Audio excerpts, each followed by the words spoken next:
లేవి యొక్క నిబంధన. జాకబ్ మరియు లేయా యొక్క మూడవ కుమారుడు. చాప్టర్ 1.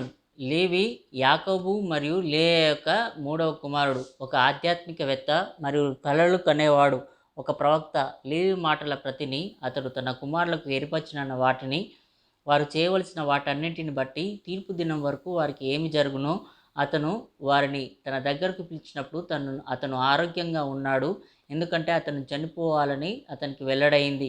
మరియు వారు సమావేశమైనప్పుడు ఆయన వారితో ఇలా అన్నాడు: లేవి అనే నేను హారాన్లో పుట్టాను. నేను మా నాన్నతో పాటు షేకెముకు వచ్చాను మరియు నేను దాదాపు 20 సంవత్సరాల వయసులో చిన్నవాడిని. సిమియోనుతో కలిసి మా సోదరి దీనా కోసం హామోరుపై ప్రతీకారం తీర్చుకున్నాను. మరియు నేను ఆబేల్ మౌలులో మందలను మేపుతున్నప్పుడు ఏలోహిం అర్థం చేసుకునే ఆత్మ నా మీదికి వచ్చింది మరియు మనుషులందరూ తమ మార్గాన్ని మరియు ఆ అన్యాయాన్ని పాడు చేయడం నేను చూశాను. తన కోసం గోడలను నిర్మించుకుంది మరియు అన్యాయం బురుజులపై కూర్చుంది. మరియు నేను నరపుత్రుల జాతి కోసం దుఃఖిస్తున్నాను. నేను రక్షింపబడాలని ఏలోహింను ప్రార్థించాను. అప్పుడు నాకు నిద్ర వచ్చింది. నేను ఎత్తైన పర్వతాన్ని చూశాను. నేను దానిపై ఉన్నాను మరియు ఆకాశం తెరవబడింది మరియు ఏలోహిం దూత నాతో ఇలా అన్నాడు: లేవి, ప్రవేశించు. మరియు నేను మొదటి ఆకాశం నుండి ప్రవేశించాను. అక్కడ ఒక పెద్ద సముద్రం వేలాడుతూ ఉండటం చూశాను. మరియు నేను రెండవ స్వర్గాన్ని చాలా ప్రకాశవంతంగా మరియు మరింత ప్రకాశవంతంగా చూశాను, ఎందుకంటే దానిలో అనంతమైన కాంతి కూడా ఉంది. మరియు నేను యాహ్వే దూతతో, ఇది ఎందుకు? మరియు యాహ్వే దూత నాతో ఇలా అన్నాడు: దీనిని చూసి ఆశ్చర్యపోకండి, ఎందుకంటే మీరు మరొక స్వర్గాన్ని మరింత అద్భుతమైన మరియు సాటిలేనిదిగా చూస్తారు. నీవు అక్కడికి ఎక్కిన తర్వాత నీవు ఏలోహిం సన్నిధిలో నిలబడి ఆయనకు పరిచారకునిగా ఉండి ఆయన మర్మములను మనుషులకు తెలియజేసి ఇజ్రాయేలును విమోచించు వాని గురించి ప్రకటించవలను. మరియు నీ ద్వారా మరియు యూదా ద్వారా ఏలోహిం మనుషుల మధ్య కనిపిస్తాడు, ప్రతి జాతి మనుషులను రక్షించాడు. మరియు ఏలోహిం భాగం నుండి నీకు ప్రాణం కలుగును.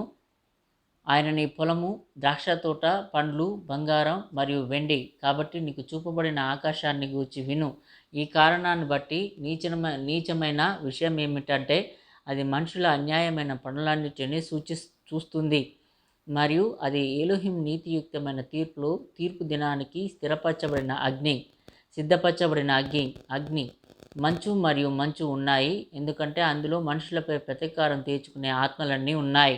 మరియు రెండవ దానిలో వంచన మరియు బెలియార్ యొక్క ఆత్మలపై ప్రతీకారం తీర్చుకోవడానికి తీర్పు దినం కొరకు నియమించబడిన సైన్యాలు ఉన్నాయి మరియు వాటిపైన పరిశుద్ధులు ఉన్నారు. మరియు అన్నిటికంటే అత్యున్నతమైన పవిత్రత కంటే గొప్ప మహిమ నివసిస్తుంది. దాని ప్రక్కన స్వర్గంలో ప్రధాన దేవదూతలు ఉన్నారు.